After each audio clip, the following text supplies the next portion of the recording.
পর্যন্ত সেখানে তারা ঘোরাঘুরি করে, কোনো খোঁজ খবর নেই। তারপর মেয়েটি এসে থানায় অভিযোগ করে যে তাকে সেখানে ধর্ষণ করা হয়েছে। আজকে এই সমস্ত ঘটনাগুলি নিয়ে আমরা লক্ষ্য করছি যে এই জুন মাসের মধ্যে কতগুলো ঘটনা হয়ে গেল, সারা রাজ্যে এই ঘটনাগুলো চলছে।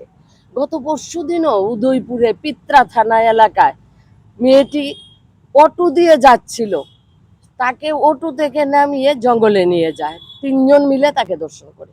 এই সমস্ত ঘটনার পেছনে একটাই কারণ আমরা মনে করি, যে স্বরাষ্ট্র দপ্তর যে কঠোর পদক্ষেপ নেওয়া দরকার এই নারীদের নিরাপত্তার প্রশ্নে এবং নারী নির্যাতনের প্রশ্নে, আজকে কঠোর পদক্ষেপ নেই।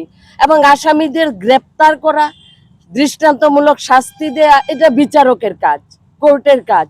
কিন্তু স্বরাষ্ট্র দপ্তর সেখানে প্রশাসনিকভাবে যে পদক্ষেপ নেওয়া উচিত এটা নিচ্ছে না। কোনো জায়গায় সেখানে এফআইআর করতে পারছে না। অভিযোগকারী যারা আসামি প্রকাশ্যে ঘোরাফেরা করে, তাদেরকে সেখানে গ্রেপ্তার করা হয় না, গ্রেপ্তার করলে ছেড়ে দেওয়া হয়। এবং গ্রেপ্তার করে তাদের যে দৃষ্টান্তমূলক শাস্তির জন্য আমরা একমাত্র সারা ভারত গণতান্ত্রিক নারী সমিতি, যেখানে এই ঘটনা ঘটে সংশ্লিষ্ট থানায় এসডিপিও, এসপি, জেলা শাসক পর্যন্ত আমরা সেখানে এই বিষয়গুলো নিয়ে আমরা ডেপুটেশন দিচ্ছি এবং সেখানে আমরা বলছি যে আসামিদের দৃষ্টান্তমূলক শাস্তি, সুষ্ঠু তদন্ত, নিরপেক্ষ তদন্ত করার জন্য আমরা বলি।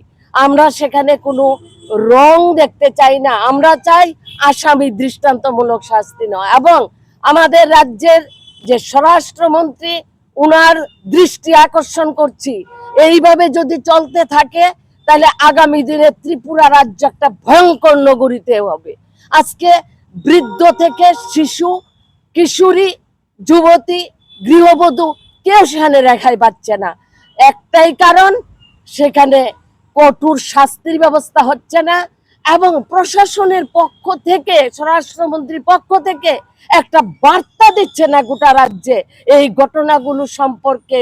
সেখানে যে প্রশাসনিকভাবে যেভাবে উদ্যোগ নেওয়া দরকার, কঠোর পদক্ষেপ নেওয়া দরকার, এই ধরনের কোনো বার্তা আমরা দেখছি না। এটা কি হচ্ছে? আজকে সারা রাজ্যের মানুষ সেখানে উদ্বিগ্ন। এই তো ছিল না ত্রিপুরা, আজকে ত্রিপুরা রাজ্যে এগুলো চলছে।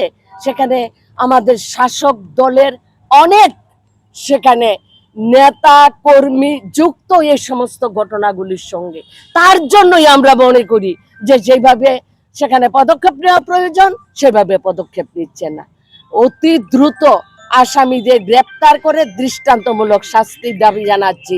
এবং আমরা বলছি যে নাবালিকা মেয়েগুলো, যে নন্দনগরের মেয়েটিও নাবালিকা, এই যে পুলিশ, আমরা ওসি সাহেবের কাছে বলেছি যে প্রয়াস যে কর্মসূচি 2018 সালে ত্রিপুরা রাজ্যে যেভাবে প্রয়াস কর্মসূচির মাধ্যমে গার্জিয়ান এবং নাবালক নাবালিকাদের নিয়ে যে কর্মসূচিটা হয়েছিল, যেভাবে করে মানুষকে সচেতন করা, এই সচেতন করার জন্য আমরা আজকে দাবি জানিয়েছি।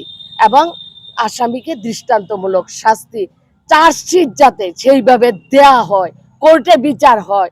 এখানে থানার ওসি সাহেব সেখানে বিচার করতে পারে না, কিন্তু ওসি সাহেবের দায়িত্ব হচ্ছে, থানাগুলোর দায়িত্ব হচ্ছে আসামির সম্পর্কে চার্জশিটটা সঠিকভাবে দেয়া, যাতে করে তার দৃষ্টান্তমূলক শাস্তি হয়। আজকের এই কেসে পক্সো আইন হবে, এই পক্সো আইনে যাতে সেইভাবে সঠিক পদক্ষেপ গ্রহণ করে, এটাই ছিল আমাদের।